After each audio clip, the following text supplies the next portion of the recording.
Imagine a young man betrayed by his own brothers, sold into slavery, and thrust into a foreign land, only to become one of the most powerful leaders of his time.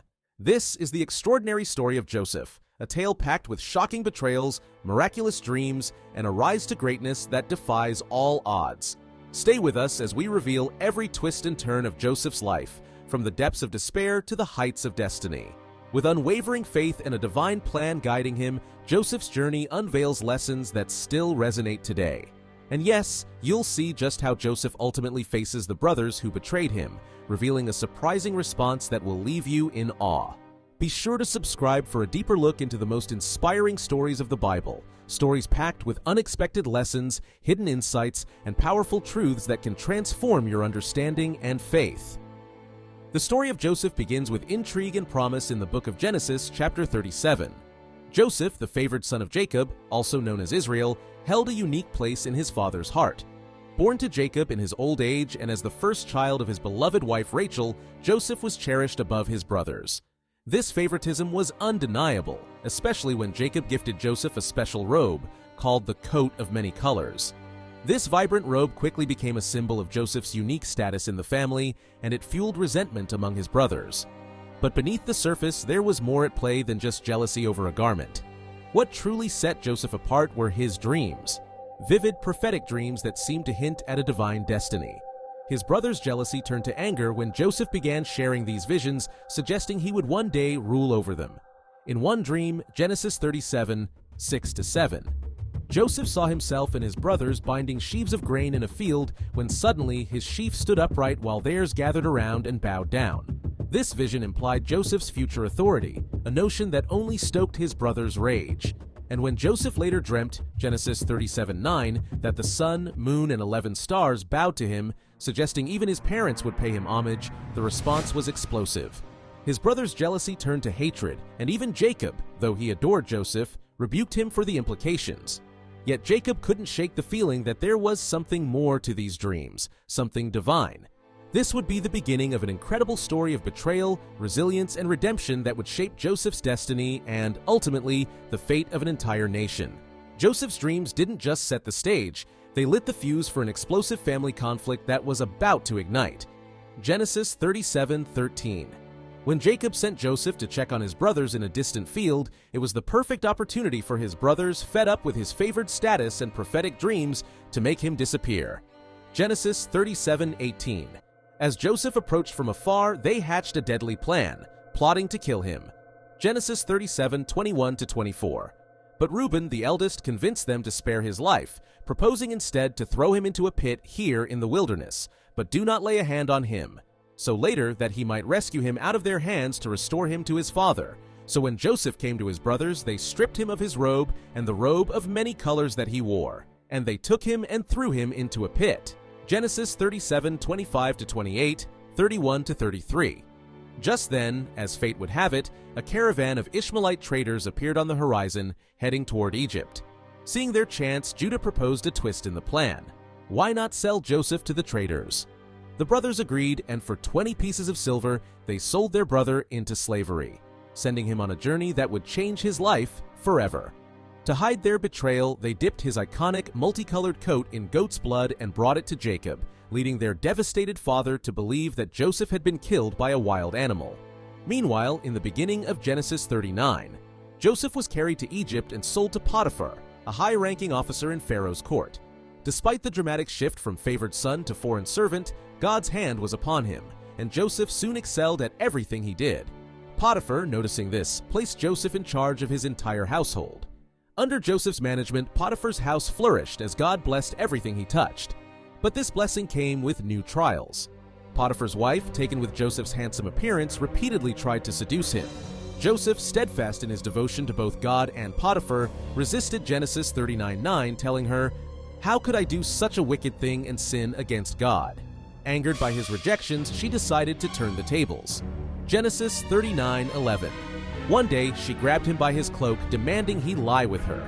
Joseph fled, leaving his cloak behind, but she used it to accuse him of attempted assault. Genesis 39:19. When Potiphar heard her story, he was furious and, without further investigation, had Joseph thrown into prison. Once again, Joseph's life took a drastic turn. But even in the darkness of the prison, God was with him, and Joseph found favor with the prison guards. Through every betrayal, every twist, and every injustice, God's presence remained, guiding Joseph through his trials and preparing him for a destiny far greater than he could imagine. Joseph's integrity and sharp competence quickly caught the warden's eye, and soon he was placed in charge of all the prisoners. Just like in Potiphar's house, everything Joseph touched prospered, and he was given responsibilities far beyond what any other prisoner could imagine. But his story took a fascinating twist as we see at the beginning of Genesis 40, when two high-ranking officials, the Pharaoh's cupbearer and baker, landed in the same prison. Each had a troubling dream, and Joseph, confident that the interpretation of dreams belongs to God, offered to reveal their meanings. The cupbearer's dream signified his return to Pharaoh's favor, while the baker's dream foreshadowed his execution. Both interpretations turned out to be stunningly accurate. Joseph asked the cupbearer to remember him when he returned to Pharaoh's court and mention his unjust imprisonment. Yet, once free, the cupbearer promptly forgot about Joseph. For 2 long years, Joseph waited in prison, but God was not done with his story. Genesis 41:1. Then Pharaoh himself was plagued by dreams so vivid and unsettling that none of his wise men could interpret them. In his visions, Pharaoh saw 7 fat, healthy cows being devoured by 7 emaciated cows, and 7 full heads of grain swallowed by 7 withered ones. The kingdom's experts were baffled, and Pharaoh grew desperate, until the cupbearer suddenly remembered Joseph. Genesis 41:9. Joseph was summoned immediately and presented before Pharaoh. Humbly, Joseph made it clear that any interpretation would come from God alone. He explained that Pharaoh's dreams foretold 7 years of plentiful harvests, followed by 7 years of severe famine. Then, daringly, Joseph proposed a plan. Pharaoh should appoint a wise overseer to store surplus grain during the bountiful years, ensuring that Egypt would survive the famine. Joseph's interpretation and insight left Pharaoh and his advisors stunned. Genesis 41:37-45. In an instant, the prisoner from a foreign land was about to become one of the most powerful men in Egypt. Pharaoh was so captivated by Joseph's wisdom and insight that he elevated him to a position of unparalleled authority, second only to himself in all of Egypt.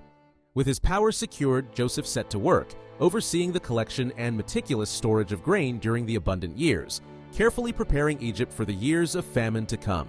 His astonishing rise demonstrated the hand of divine providence, guiding his journey from pit to palace. But Joseph's role in Egypt was not only to save the kingdom.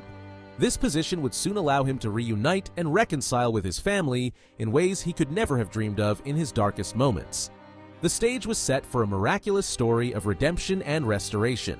Joseph worked tirelessly to store vast amounts of grain during the years of abundance, and when famine finally struck, it was devastating. Genesis 41:54. Not only to Egypt, but to surrounding nations as well.